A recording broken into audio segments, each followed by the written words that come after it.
Obviously, a lot to be excited about.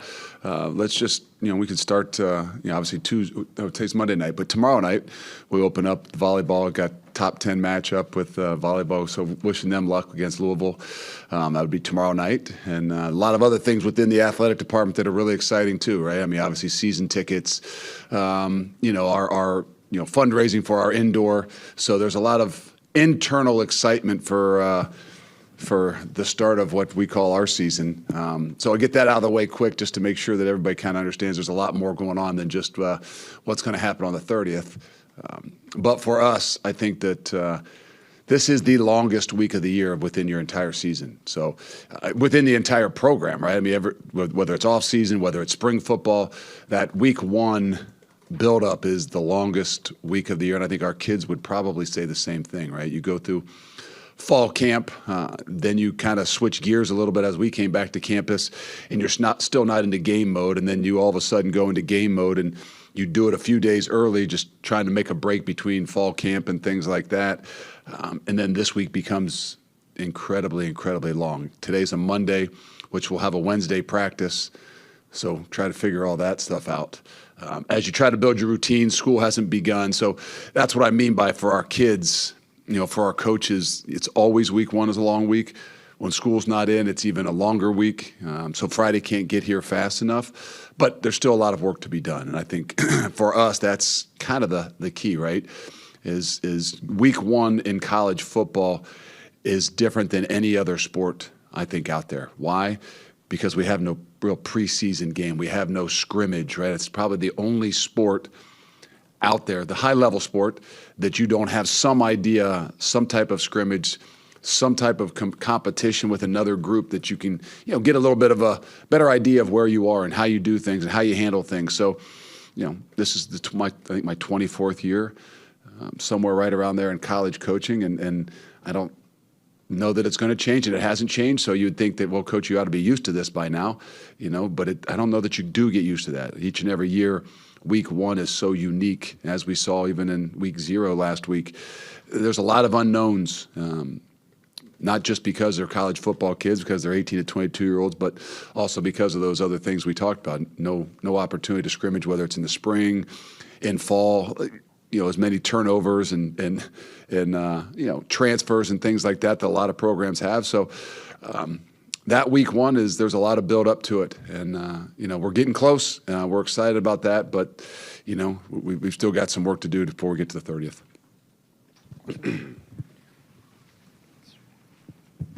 I had never really thought about this before, the scrimmage thing. You have a voice in this sport. Have you made a passionate plea, or what are the cons against it? I don't know. I think that obviously there's a lot of change in college football. There's a lot of change coming in our landscape. So I think that it could bring about some different opportunities, right? And like I said, it's been 24 years. You'd think you'd get used to that, but that's what makes week one so uniquely different, right? There's nothing in the spring. There's nothing in the fall. And then you get thrown into it. Now, they may look at it and say, well, now that there's a 12-team playoff, not that every game doesn't matter, but there's a little bit of a difference, to even your first few weeks. But I would envision, as we move forward in this landscape, that hopefully we can find a way, whether it's something in the spring or something in fall camp, to, simulate maybe what they do at the next level. But again, it's really hard to spend a whole lot of time and voice a whole lot of opinions on things like that when, we've got a lot of work to do ourselves. So I try to stay off of rules committees. I try to stay off of some of those other committees just from the nature of, dealing with 120 guys here. That's the most important thing. Talking about changes here, Coach, the addition of the tablets and the intercom and the headphone or in the helmet. Yep. How does that impact things for you guys? And if I'm not mistaken, you guys can take it a little bit farther with the tablets than they can at the professional level. Yeah, I think the professional level, all they have is still pictures. Now, I don't know how far deep that gets to. Is there's 100 still pictures on each play? Maybe they can kind of make it look like it's an actual play. We had it in the bowl game, so we got an opportunity to kind of see what that was like a little bit in the bowl game.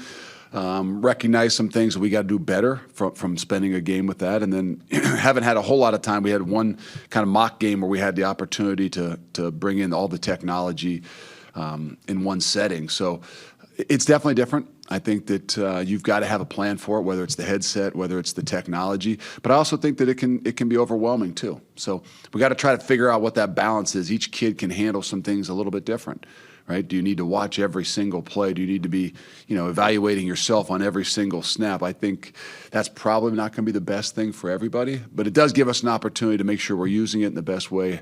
How can it be an advantage for us and our program and our kids? In particular on game day. And I think obviously we feel really good about the plan of where we are and how we're going to use it. But there'll obviously be some things that can adapt and adjust as we get rolling. Coach, do you have an update on James Thompson and, how long he might be out with the status? No, it doesn't look like James is probably going to make it. I don't know that we'll have him for the year. There's a lot of things that are still we got to wait and see, right? I mean, I don't know if it's a 4 to 5 month thing.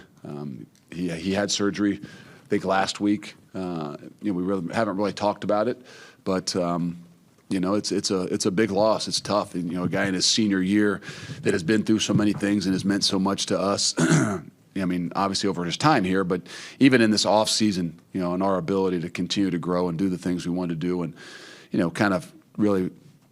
Put guys in leadership roles, and he's done an unbelievable job and fired up and ready to go. And, the unfortunate thing happens, and now he'll be in a little bit of a different role for us this year. I don't know that we'll have a chance to get him back. Luke, you mentioned that the 12-team playoff and the way things are changing this year. I know you have experience in a 4-team field. You know how hard that is. In what ways do you think a 12-team field changes things for a program like Wisconsin as you go into a season in this new era? I don't know that you look at it any different. If you go, you're guaranteed to be in if you put yourself in that four-team selection. But I do think that in the long run, what it's going to do, it's going to make the season, the length of the season, the later games in the year become, I not say that they're not important, but more important in the eyes of everybody around college football. And I think that's what will create a greater excitement even about where college football is, right? I mean, sometimes late in the year, they're all looking for we only have so many matchups this week. And, there's so many more games that are going to have an impact on what those 12 teams look like that I think it's a great thing for college football. I think it's a great thing for the programs, because if something does happen early in the year, you're not out of things. And, again, in year one, we'll all see how that all works. How does it really balance out as we move forward? Where do those championship teams go, or how do the AQs go? I mean, there's a lot of things that need to be, probably ironed out and will be ironed out in the next probably year or two with all of that. But I think what it does as a whole, it makes college football better. It gives you opportunities to play games like we got on week 3 where you're not overly worried about, hey, this is the whole season because you're playing a week 3 game against a top 5 opponent, and all that puts us on the outside because, if you're not undefeated, then you're not going to have a chance. And so I think in the long run, it does a lot more for college football. I think it does a lot more in just a landscape of keeping kids involved and maybe not opting out and things like that because they all want an opportunity to not only play in the playoffs but play for championships. And as we've gotten smaller and tighter in college football, I'm not saying the bowls have gone away because they haven't, but the importance sometimes of the bowls and what has made college football, I think, so great, to have successes at the end of the year and to have those opportunities. I think we're opening up a new avenue where we're going to give a lot more opportunities for a lot of different teams, and it'll be better for college football in the long run.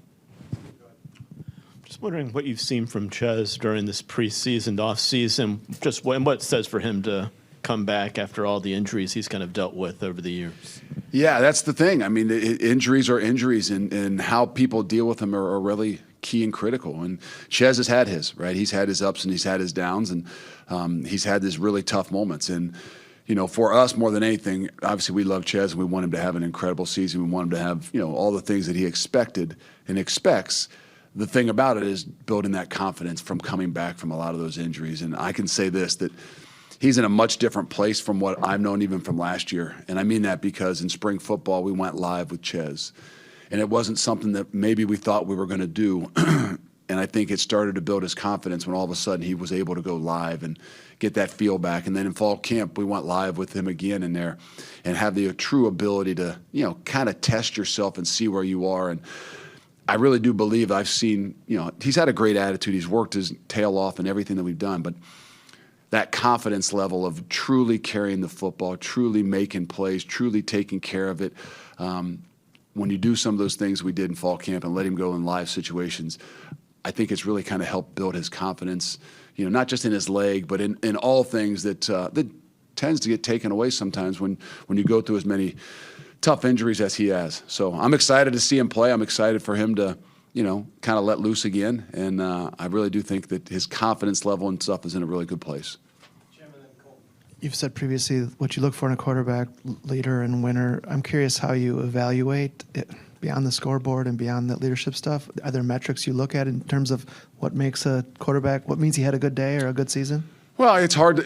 Good day can be up and down, and that's all a part of it. I think the day after sometimes not good days is really a great evaluation, kind of meter to see, hey, how do they handle those things? Because it's going to happen, whether it's in a series or in a game. And the consistency to me is what has to be in your quarterback position. And whatever that means, whatever that looks like, I think that's why it was a little bit more critical for us to, so to speak, not name publicly always the starting quarterback early on, but I think it was really important for us to kind of put those guys in the situation that we thought it was going to be earlier on, to see how they were going to be able to handle it, see how their leadership abilities were grow, see how that relationship amongst, Tyler and Braden, how that flourishes too once all of a sudden some things are, kind of labeled, right? Whether it's a 1 and a 2 or a 1A and a 1B. So that part of that position is so critical. And like I said, where we are right now is a really good spot. I think both those guys have done an unbelievable job. You have seen a difference in Tyler since that time, and I mean that even not as ups and down, not as even as emotional, but truly being a little bit more vocal, standing in front of that group a little bit more. And then you've seen Braden kind of flourish a little bit too. Obviously disappointed, when all of a sudden you kind of name Tyler as a starter, but not at a point where he didn't still become a really healthy competition within that room and a relationship where they can help each other out. So I think on both sides of it, you kind of look at to say, okay, what does this look like, right? This position is so special and so unique that no matter what you do, you've got to have a guy in leadership positions at that spot. And I think they've done a really good job. Now, obviously, come Friday night, it starts to be the other test and the ultimate test to what they do. But they do understand that there's a lot of other people around them, and I do feel like they understand and know that, it's not just on them. Luke, what would you say are the biggest differences from where Joe Brunner is at in his game from the start of last season to now? Well, it was hard because last season Joe didn't get a whole lot of opportunities. He was a guy that you definitely noticed, whether he was a starter or not last year. In my mind, always had the makeup of what you were looking for as an offensive lineman in the toughness department and the physicality department and the way he played the game and the energy and the emotion he played with. It was just unfortunate that he didn't get a whole lot of opportunities, right? Not many years you could ever say that your starting five play the entire season without, having an injury until obviously Jack rolled his ankle in the bowl game. But I was impressed. I was impressed that, even the difficult times he had to go through when he wasn't getting the opportunity to play, that you still saw the things that you want to see from an offensive lineman, right? And his grit and his toughness. And then obviously with the opportunity starting in the spring and all the way through fall camp, I think he's a guy that went on the play hard board, and that's not an easy thing, right? Because at that position in particular, you're going to be on some ISO cams, and we're going to evaluate every single step of what it is that you do on a daily basis. And so I think he brings a little something different to the rest of that crew, and I don't mean just the youth behind him, but a little bit of an edge as well.